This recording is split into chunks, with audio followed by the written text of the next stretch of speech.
তো থাম্বনেল দেখে তো হচ্ছে বুঝেই গেছো যে আজকে আমি নিকেল ব্রাসের কয়েন নিয়ে ডিসকাস করতে চলেছি।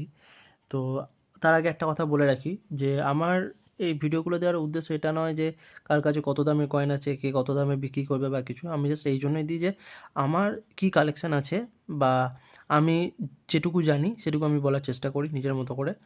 আর আমার কাছে কী কালেকশান আছে, আমি বেসিক্যালি আমার কয়েন জমাতে খুব ভালো লাগে। আমি ছোটো থেকে হাত চলতি অনেক কয়েন জমিয়েছি, অনেক এরর কয়েন, রোটেশন কয়েন আমি হাত চলতি পেয়েওছি, অনেকে আমায় দিয়েওছে। আমার সেগুলো আমি এখনও জমিয়ে রেখেছি। আমি সেরকম কোনো কয়েন আজ পর্যন্ত বিক্রি করিনি বা বিক্রি করার ইচ্ছাও নেই। তো আমার ইভেন রেয়ার কিছু কয়েন কালেকশন করার ইচ্ছাও আছে।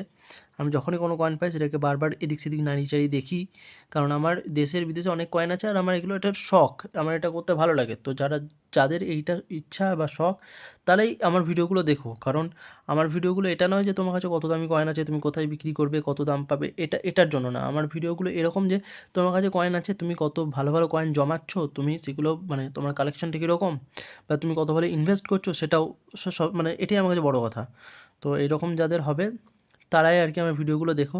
আর আমার ভিডিওতে অনেক তোমরা জানতেও পারবে, আমার টুকটাক কালেকশন যেটা আছে, বিশাল কিছু নেই, খুব অল্প আছে, কিন্তু যাই আছে আর কি জানতে পারবে। বেশ, তো আমি বেশি আর কথা না বাড়িয়ে আমি আজকে ভিডিওটা নিকেল ব্রাসের এই কমেডিক কয়েনগুলো সম্পর্কে বলার চেষ্টা করছি। তো দেখো, এইখানে বহু মিক্স কয়েন আছে কমেডিভে, ঠিক আছে? এখানে বৈষ্ণব দেবী আছে, এখানে মদন মোহন আছে, এখানে সুব্রমণিয়াম আছে, এখানে রবীন্দ্রনাথ আছে, এখানে অনেক মিক্স আছে, ঠিক আছে? তো এগুলো এখানে আরবিআই আছে, এখানে পেরানাল আছে, এখানে চাণক্য আছে, তো এরকম অনেক মিক্স আছে। এখানে আলফানোসা আছে, এখানে মাদার টেরেসা আছে, তো এখানে সব মোটামুটি মিক্স। এগুলো আমি সব হাত চলতি পেয়েছি। এই কয়েনগুলোর সোজা কথায় এই কন্ডিশনে কোনো প্রাইস নেই। তোমরা হয়তো অনেক ইউটিউব ভিডিওতে বলবে যে অনেক দাম এটসেট্রা এটসেট্রা, কিন্তু সত্যি কথা এই সমস্ত কয়েনের এই সমস্ত কন্ডিশনে কোনো প্রাইস নেই। এবার এই সমস্ত কয়েন যদি এই কন্ডিশনে হতো, আমি মোটামুটি দেখানোর চেষ্টা করছি একটু। এই যে এই সমস্ত কয়েন যদি এইসব কন্ডিশনে হতো, এত ক্লিয়ার কন্ডিশন, তো বিউএনসি কন্ডিশনে যদি এই সমস্ত কয়েন হতো, তাহলে সেটা একটা ভ্যালু থাকতে পারতো। আচ্ছা, এইখানের যে কয়েনগুলো আছে, এবার পার্টিকুলারলি যেমন এই কয়েনটা যদি এম মিন্ট মার্ক হতো, তাহলে সেই কয়েনটা একটা ভ্যালু থাকতে পারতো। বা আর যে সমস্ত কয়েন আছে, যে এইটার কলকাতার যদি হতো মিন মার্ক, তাহলে সেটার একটা ভ্যালু থাকতে পারতো। আচ্ছা, এইগুলো আমার কাছে সব এক্সট্রা আছে, এগুলো আমি সব ইউজ করে ফেলবো বা ছেড়ে দেবো। এগুলো কেউ যদি নিতে চায়, কালেকশন করতে চায়, তাহলে জাস্ট দিয়ে দেবো। এইগুলো এই কন্ডিশনে 6 টাকা 7 টাকার বেশি দাম হবে না, আই গেস হবে না, কারণ এই সমস্ত কয়েন কেউ কালেকশন করতে চায় না, যে এত স্ক্র্যাচ, এত কন্ডিশন খারাপ এই সমস্ত। আচ্ছা, এইগুলো আমি সব এক পিস করে নিয়ে রেখেছি। এই যে যেমন এইটা আমি এক পিসই পেয়েছি, এক পিসই আমি নিজের কাছে নিয়ে রেখেছি। তো এই সমস্ত কয়েনগুলো আছে। এইবার এই সমস্ত কয়েনের কন্ডিশন যদি ভালো হতো, যেমন এই রবীন্দ্রনাথটা দেখো, এই যে এই রবীন্দ্রনাথটা, এই যে নামে আমি, এই কন্ডিশনটা অতটাও ভালো না, কিন্তু এই রবীন্দ্রনাথের কন্ডিশনটা দেখো, এইটা দেখো, এই কন্ডিশনটা ওটার থেকে অনেক বেশি বেটার। এটা আমি হাত চলতি পেয়েছি, র্যান্ডম পেয়েছি। এইটা আমি নিজের কালেকশানে রেখেছি, এইটাকে আমি ছেড়ে দিয়েছি। আচ্ছা, এই কন্ডিশনটাও বেশ ভালো আছে। তো এটা যেমন এই কয়েনটা আছে ভেল, এই যে এইটা নয়ডা না মুম্বাই কোন একটা মিন্ট আছে, ওইটার একটু প্রাইস আছে। তারপর যেমন এই কয়েনটা আপাতত কোপামারু, এই কয়েনটারও কলকাতারটা বেশ ভ্যালু আছে।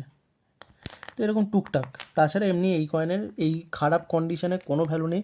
ভালো যদি কন্ডিশন হয় তাহলে কালেকশানে রাখতে পারো, সেটা প্রাইস হতেও পারে। আর বৈষ্ণব দেবী দেখো, একটা বৈষ্ণব দেবী, দুটো বৈষ্ণব দেবী, তিনটে বৈষ্ণব দেবী। বৈষ্ণব দেবী 1 লাখ নয়, ঠিক আছে? তাহলে আমার এখানে 3 লাখ টাকার কয়েন হয়ে যায়। যাই হোক, তো এইটুকুই বলার ছিল। আচ্ছা, আরও দু একটা জিনিস আমি দেখাই। যেমন এইখানে 3টে কয়েন আছে, 3টে হচ্ছে সিভিলের কয়েন, ঠিক আছে? এবার এই 3টে কয়েনকে আমি যদি এইখানে রাখি, এবার 3টে লাইনগুলো তোমরা দেখো একটা লাইন আলাদা আছে। এই যে এই লাইনটা দেখো ছোটো আছে, হ্যাঁ, আমি হাত রাখি তাহলে বুঝতে পারবে। এই যে এতটা এই লাইনটা, এই লাইনটা দেখো, এই লাইনটা দেখো, এটা ছোটো আছে, কিন্তু এই লাইনটা দেখো ওইগুলোর থেকে একটু বড় আছে, অনেকটা বড় আছে এই লাইনটা, তাই এইটা একটু অন্য আছে, হ্যাঁ।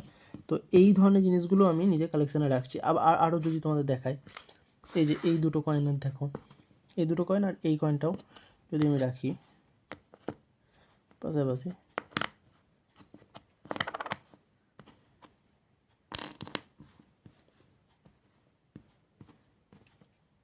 এই তিনটে কয়েনের মধ্যে এই কয়েনটা আর এই কয়েনটা, এই দুটো কয়েন একই, কিন্তু এই কয়েনের লাইনটা দেখো আলাদা আছে। তো এই ধরনের টুকটাক কয়েনগুলো আমি নিজের কাছে রাখছি।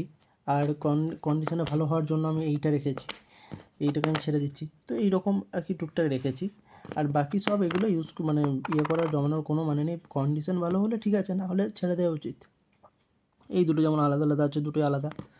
বেশ, এইটার সাথে আরেকটা জিনিস আমি তোমাদের দেখাতে চাই আজকে, সেটা হচ্ছে এইটা হচ্ছে দুটোই 5 লেখা, দুটোই 2009 সালের। কিন্তু যদি ভালো করে খেয়াল করো তাহলে একটা 5-এর এই যে এই দাগটা, এই যে এই দাগটা আর এই দাগটা, এই দুটো দাগের মধ্যে, এই দাগটা আর এই দাগটা, এই দুটো দাগের মধ্যে গ্যাপটাতে যা আছে, এইটাতে সেই গ্যাপটা অনেকটা কম আছে। এই যে এই দাগটার মধ্যে যে গ্যাপটা আছে আর এই দাগটার মধ্যে যে গ্যাপটা আছে, এটা বেশি আছে, এটা কম আছে। তো এই ধরনের কয়েনও আমি নিজের কালেকশানে রাখছি, এরকম টুকটাক। কিন্তু তার মানে এই না যে এগুলো বিশাল কিছু দাম। নিকেল ব্রাসের কয়েন রাখা খুবই কঠিন কাজ, কারণ এইগুলো একটুতেই নোংরা স্ক্র্যাচ পড়ে যায়। এই কয়েন রাখা ওই জন্য কালেকশান মানে যারা কালেক্টর তারাও খুব একটা রাখতে চায় না। শুধুমাত্র একটা কয়েন আছে ক্রপ সায়েন্স, যেটা আমার কালেকশানে নেই, থাকলে অবশ্যই দেখাতাম। ওই কয়েনটা ছাড়া মোটামুটি নিকেল ব্রাসের কয়েনের সেরকম কোনো ভ্যালু নেই। তো এই সমস্ত কয়েন এই সব কন্ডিশনে রাখার কোনো মানে নেই। এই একটু ভালো কন্ডিশন হলে রাখা যেতে পারে, তাছাড়া আর এই সব কয়েনের কন্ডিশনে সেরকম কোনো ভ্যালু নেই।